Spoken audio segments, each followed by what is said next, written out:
Primeiro, para a sua informação, onde foi que nasceu essa festa? Essa festa nasceu em cerca de 313 depois de Cristo, quando Constantino, um dos imperadores romanos, ele aceita Jesus como seu salvador, entre aspas, viu? Por favor. Vocês sabem que a igreja primitiva sofreu grandes perseguições. Quem é que nunca ouviu falar dos martírios do Coliseu, de crentes que eram incendiados, de crentes que eram enrolados em pele de animal e solto para que os cachorros no Coliseu comessem aquela carne, aquele sangue, jogado nas feras, leões, ursos, esmagava, despedaçava, rasgava no dente crianças, mulheres e homens. Quem nunca ouviu falar sobre isso, quem nunca assistiu um filme relativo a estas coisas? Pois é, houve um tempo que tudo aquilo parou. Foi justamente quando Constantino oficializou o cristianismo como a religião do mundo. E Roma, como era o maior império da época, disse: cessou a perseguição contra os cristãos. O imperador agora é crente. Só que, amados irmãos, para disseminar a fé cristã, ele teve que abraçar a fé pagã. E o paganismo lá fora de Roma, lá fora dos territórios judaicos, era cheio de deuses. E mulheres, por exemplo, deuses do sexo feminino, eram adoradas. Por exemplo, Azera, Diana, Afrodite, eram deusas pagãs e tantas outras. Então, quando o cristianismo se alastrou, os pagãos disseram: tá, quem é o Deus deste cristianismo? É um homem chamado Jesus. E quem é a mulher? Disseram: não tem mulher nessa fé. E eles disseram: não, tem que ter uma mulher. E aí transfiguraram estas deusas para uma mulher. E foi quando Maria veio a ser símbolo de adoração. E o cristianismo foi contaminado pela fé pagã daquela época. Amados irmãos,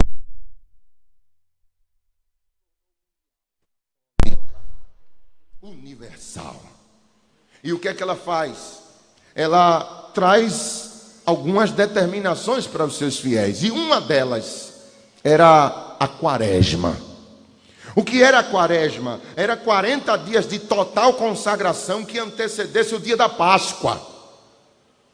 E na quaresma ninguém podia comer carne, visando o jejum que Jesus fez durante os 40 dias no deserto. Então é um tempo de penitência para um católico praticante, é uma época de abstinência, é uma época de santificação, para então se celebrar a Páscoa, o sacrifício do Senhor Jesus Cristo. Só que os pagãos disseram assim: vamos passar 40 dias sem comer carne, então pelo menos 3 dias que vai anteceder a quaresma, nós vamos dar evasão à carnalidade, à prostituição, à promiscuidade, à morte, a crimes, a tudo quanto é gerado do pecado. Nós vamos evadir-se, para que depois entremos no período de santificação.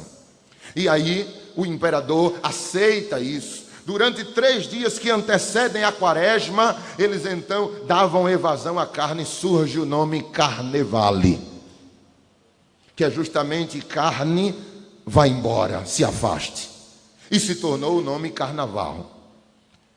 A Igreja Católica, percebendo que a humanidade entrava em 3 dias de plena profundeza de pecado, eles então inventam a quarta-feira de cinzas, que é o quê? É que todo o pecador voltasse à igreja e o sacerdote pegava, molhava o dedo, melava o dedo na cinza e fazia uma cruz na testa deles.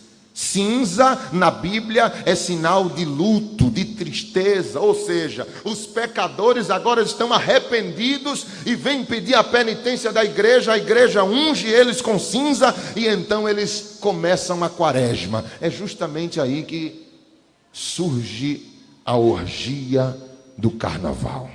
Você pode ver que em todo ano o carnaval não tem uma data fixa, porque é baseado na Páscoa, é baseado na quaresma. São 3 dias antes de cinzas, são 3 dias antes da quaresma. É justamente anualmente que se marca a festa do carnaval. Meus amados irmãos, Eu fui buscar alguns relatos a respeito dessa festa. Quando o Brasil, eu quero falar a nível de Brasil apenas, e limitar-se a Pernambuco e a Olinda. Quando se diz na televisão que isso é uma festa cultural, não acredite nisso, porque não tem nada de cultura.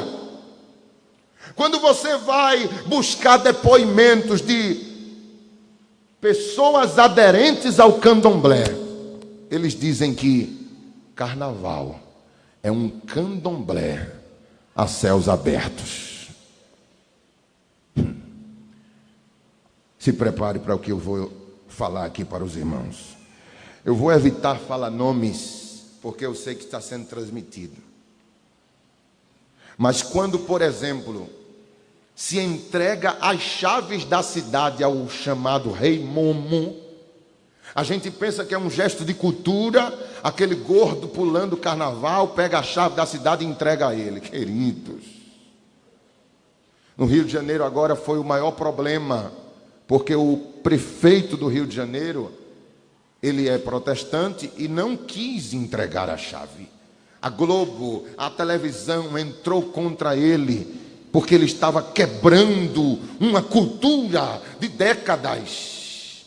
Mas o que é realmente entregar a chave ao Rei Momo, irmão? O Momo era um homem que, na época dos romanos, o imperador chamava do seu exército romano e escolhia um soldado para ser o Rei Momo. Detalhe, tinha que ser o homem mais bonito do exército, o que menos sofresse. Por quê? Porque coroavam ele como rei durante 3 dias. E durante o carnaval, o Momo, ele promovia as orgias para toda a população. Estava liberado. Tudo quanto era proibido, agora, nos 3 dias do seu reinado, do reinado de Momo, estava totalmente liberado. Só que detalhe, quando esses 3 dias acabavam, o Momo, ele era sacrificado a Saturno. Literalmente sacrificado. Era levado para ser morto no templo de Saturno, na época dos romanos. Transliterando para a cultura grega, o Momo era chamado na mitologia, irmãos, de Baco ou Dionísio. E é aí, irmãos, que surge a palavra bacanal, ou seja, orgias. Você vai encontrar essa palavra no bacanal de Herodes, ou seja, tudo quanto Herodes promoveu de promiscuidade era idolatrando o deus Baco. Baco para os romanos, bacanal ou bacana, também vem de Baco. Uma vez eu vi um crente chamando Deus de bacana, e ele não sabia que ele estava blasfemando. Porque quando você chama bacana, você está dizendo que aquela pessoa está relacionada ao Deus Baco, o Deus da festa, o Deus da promiscuidade, da prostituição. Bacana, bacanal, tudo vem de Baco. E para os gregos, Dionísio. Para os romanos, Baco. E para o brasileiro, Momo. Aí quando você pega as chaves da cidade, a gente acabou de ler que Jesus deu as chaves do reino dele na mão de Pedro. Transferir chave é transferir autoridade. Quando um prefeito de uma cidade pega a chave da cidade e dá àquele representante do mal, das trevas, do diabo, ele está dizendo: a nossa cidade está nas mãos de Satanás. É isso que no mundo espiritual está acontecendo. É claro que a intenção não é essa, mas para quem vive, a igreja percebe as coisas espirituais. Diga glória a Deus se você está entendendo, irmãos. Aleluia, glória a Deus. Eu fui ler, queridos irmãos, uma coisa que a gente tem percebido é que Olinda está um inferno. Olinda não se transeunta lá. É congestionamento dia e noite. Os irmãos de lá quem o diga. Você sabe quando começa a festa de Olinda? Quem abre a festa de Olinda é um calunga de 4 metros de altura. O que é calunga, irmão Lorival? É um objeto sagrado para o candomblé. É um boneco que representa alguém que morreu. Aquele homem que hoje é chamado de homem da meia-noite, ele está representando um homem que morreu em 1932. 2 de janeiro de 32, inaugura-se a agremiação do boneco chamado Homem da Meia-Noite. Detalhe, é o dia de Iemanjá. Esse boneco, antes de sair, um dia antes de sair, ele é levado para um terreiro de candomblé e é feito com ele um ritual chamado a troca da roupa. Tiram a roupa dele do ano passado e colocam a roupa nova, sempre verde e branco, cartola preta na cabeça, um dente de ouro, representando as qualificações do homem que morreu naquela época.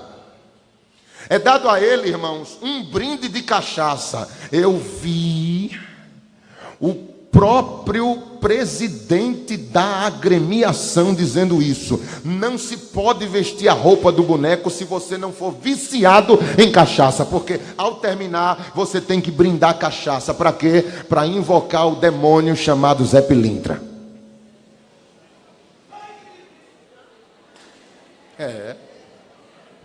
Depois pegam uma criança para dar um banho de perfume no boneco, isso às 4 horas da tarde do dia anterior, para no outro dia ele sair abrindo nas ladeiras de Olinda o carnaval daquele ano. Todos os anos é feito isso. E eu não sabia que era assim. Não sabia. Amados irmãos, é uma batalha espiritual que a igreja tem que entender o que se está passando lá fora. Porque se eu sou embaixador de Cristo, eu tenho que entender a batalha que eu estou travando. Que eu não sou meramente um ocupador de banco. Deus me chamou para usar a autoridade que tem no nome e no sangue dele. Era chora beberrácia. Foram fazer uma entrevista a uma mãe de santo. E ela disse assim: durante o carnaval, nenhum terreiro de umbanda ou de quimbanda ou de candomblé ele pode abrir. O entrevistador perguntou: por que não? Ela disse: porque não existe nenhum espírito que desça durante a festa de carnaval num terreiro de candomblé. Não existe. Aí perguntaram: mas por quê? Ela disse: todos eles estão nas ruas, se alimentando do que as pessoas oferecem para eles. Era para você clamar o sangue de Jesus num negócio desse. Você já pensou, irmão, o que é que se faz num terreiro de candomblé? É morte de animal, de galinha preta, de bicho, de porco. Mas os demônios trocam todas essas oferendas pela prostituição, pelo crack, pela droga, pelo homossexualismo, pelo lesbianismo, por tudo que se faz lá fora. Porque para eles são coisas mais atrativas do que o que se pode oferecer num terreiro. Eu vi um blog, irmão, de um filho de santo, o nome dele está aqui. Ele diz assim: todos os Exus e pombagiras estão espalhados e soltos neste período. Todos. Não desce nenhum no terreiro. Pode furar o bombo de bater que ele não desce. Porque ele está se alimentando dos prazeres da carne aí fora. Sangue de Jesus tem poder, irmãos. Aí você não entende, porque numa hora como essa, Deus toca no coração do pastor e diz: não quero ninguém por aí afora, eu quero todo mundo reunido na igreja, crescendo na graça, no conhecimento, lendo Bíblia, orando, buscando.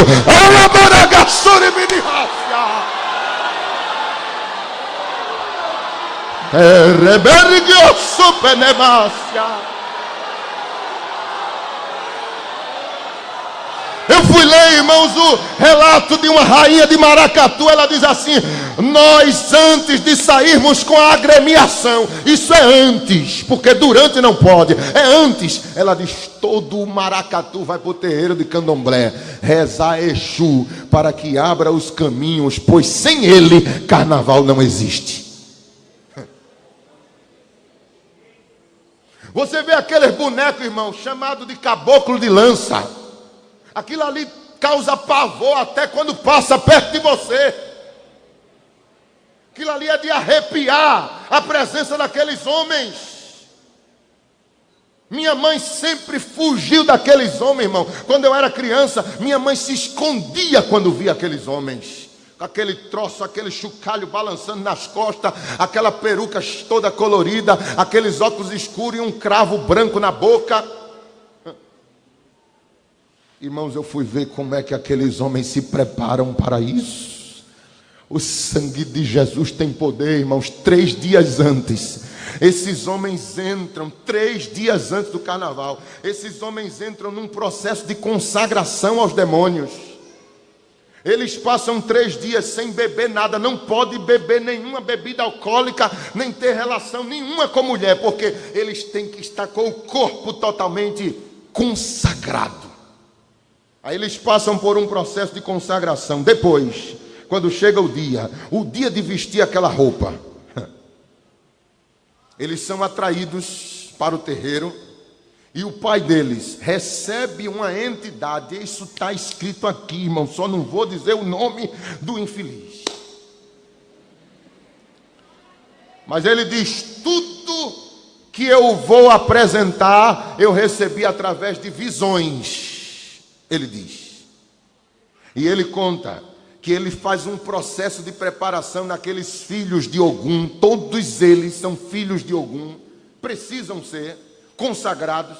E eles tomam, irmãos, depois que vestem aquela roupa, um tipo de bebida, de mistura, para poder sair às ruas. Olha o que tem na mistura: aguardente, azeite doce e pólvora. Para poder sair às ruas. Depois, durante os 3 dias de carnaval, não pode beber nada. Sabe o que eles fazem? Quando eles estão em grupo, se apresentam num lugar, eles sempre andam a pé. Por quê? Porque eles procuram encruzilhadas. Quando chegam numa encruzilhada, fazem aquela roda e fazem lá uma mandinga. Para quê? Para que os demônios eles invadam cada rua daquela. Se chegar lá na minha esquina, vai dar errado, porque lá tem anjo nas 4 pontas da minha casa.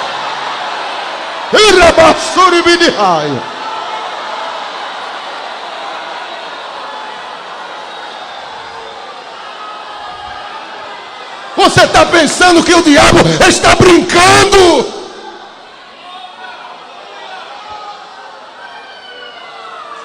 Eu li um texto, irmãos, de um homem, de um rapaz, que ele conseguiu ver um caboclo daquele de lança sem os óculos escuros. Ele não é crente, ele está dando o depoimento dele como um homem, como cidadão. Ele diz: eu vi um homem daquele sem os óculos escuros. Percebi que dos olhos dele saía faísca. Ele diz: a energia que envolve eles é como se fosse a de um animal selvagem. Ele diz que eles estão incorporados com entidades. Ele não é crente, irmãos. E ele está dizendo isso. Ele está dizendo assim, que muitos deles fecham as vias por onde passam, ou seja, onde eles pisam. Eles estão tão carregados por demônios que onde pisam, eles querem que os demônios os rastejem, os rastreiem e invadam as ruas por onde eles passarem. Meu Deus. Aleluia.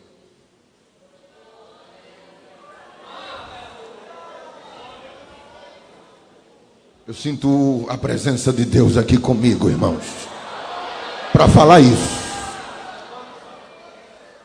Mas é preciso que nessa noite você se ligue com o céu, porque eu estou levando você a entrar numa área espiritual que, se houver brechas aí em você, eu não sei o que pode acontecer neste culto. Se ligue com o céu. Ontem eu estava assistindo, hoje eu estava assistindo a gravação de ontem. E quando a câmera passava assim, eu pude ver, meu Deus, quanto crente desapercebido. O pregador pregando aqui, eu não conheço aquele irmão, mas ele estava tão cheio do Espírito Santo. É claro, uma boa parte estava ligada, chorando, falando em língua. Mas eu olhava outros mesmo assim, olha. Parece que não está aqui, irmão. Desligado totalmente. do céu. Não dava uma glória para Jesus, nem abria a boca para bocejar de sono. Oh, dergue a sérgia.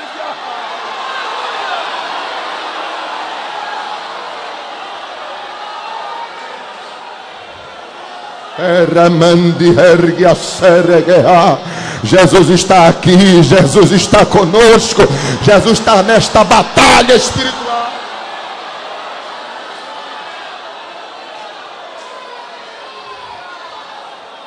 Eu vou ler para você aqui um samba enredo de uma escola de samba de 2017. Irmãos, oh amados irmãos, como eu fico, irmãos, sem entender quando tem crente que assiste aqueles desfiles, que fica lá esperando quem vai ser a campeã da Sapucaí desse ano. Meu filho, tenha misericórdia, Jesus, deste crente desapercebido. Meu Deus, em nome de Jesus, desperta!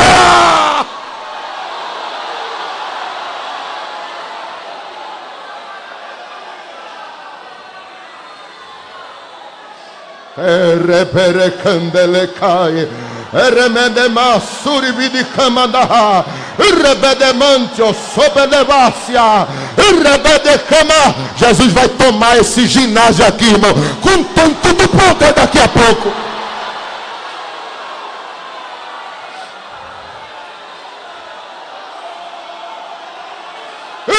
Suribidi camadaha. Eu estou falando essas coisas aqui, irmão, não é com alegria na minha alma, não é com tristeza. É agora porque o Espírito Santo me abriu os olhos para essas coisas. E disse, fale para a minha igreja. 2017, ano passado, a escola de samba Acadêmicos de Salgueiro.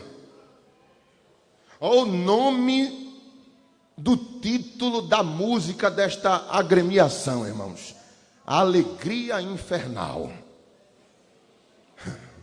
Eu vou ler isso aqui, irmão, e pelo amor de Deus, clama o sangue de Jesus aí comigo.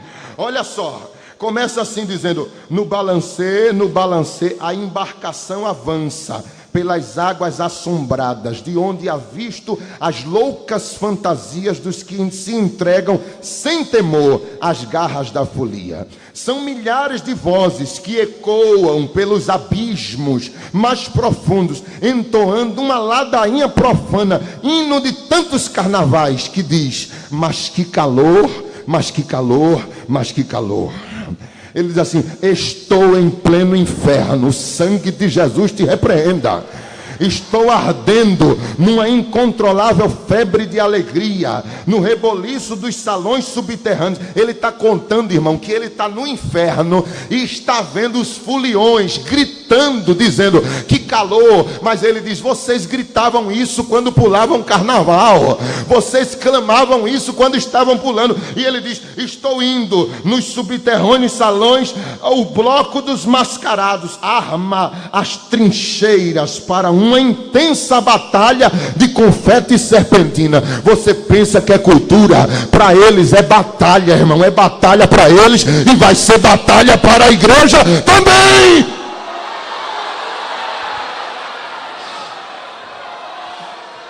Numa intensa batalha, libertando as feras que se escondem dentro de cada um de nós não, de você, seu endemoniado. No decorrer do trajeto, vejo uma procissão pagã inundando a beleza, a Avenida das Labaredas. Veja só, Avenida das Labaredas, onde ressoam altos clarins pedindo a passagem dos tenentes do diabo. Eu vou dizer de novo, irmãos, os clarins tocando. Quando você vê aqueles homens tocando clarins, chamando o povo, é os clarins pedindo passagem para os tenentes do diabo. Veja só, irmão. numa triunfal aparição e carregando em glória o Senhor das profundezas. Quem é o Senhor das profundezas, irmãos? O dito cujo.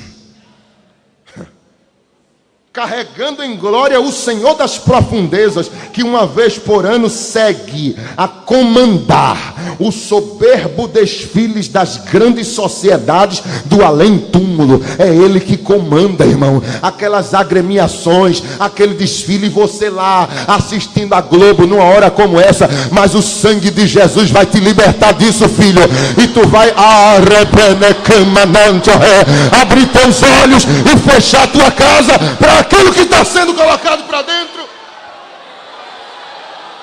Eu acho interessante, pastor, que quando marca uma vigília, aí não vem. Por quê? Porque eu vou trabalhar no outro dia, que eu trabalhei o dia todo. Mas para assistir escola de samba, tem gente que passa 2, 3, 4 da manhã. Não, eu quero ver essa. Não, eu quero ver essa. Eu quero ver essa agora. Em nome de Jesus, receba a libertação, porque você estava sendo enganado até hoje. Até hoje.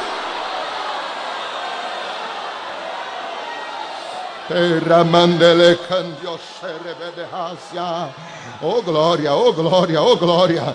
Nessa euforia aterradora, a ordem do rei do mundo inferior é levar a alma num irresistível transe coletivo. Olha a ordem que sai do inferno, irmãos. Olha a ordem que Satanás dá aos seus demônios. Levem as almas num irresistível transe coletivo, como se fossem o último carnaval sobre a face das trevas. Mas sinto que a hora de partir, ainda que atraído pelas fogosas tentações espalhadas no caminho maligno que tanto me seduz, sigo então a minha trajetória, ainda que há muito carnaval para pular. Eu não estou lendo, irmãos, uma carta de um catimbozeiro, de um xangozeiro. Eu estou lendo a música de enredo da Acadêmicos de Salgueiro do ano 2017. Tudo isso aqui, irmão, foi o diabo, foi o inferno que lançou. Mas a igreja do Senhor Jesus, ela é poderosa para desfazer todos os planos do maligno.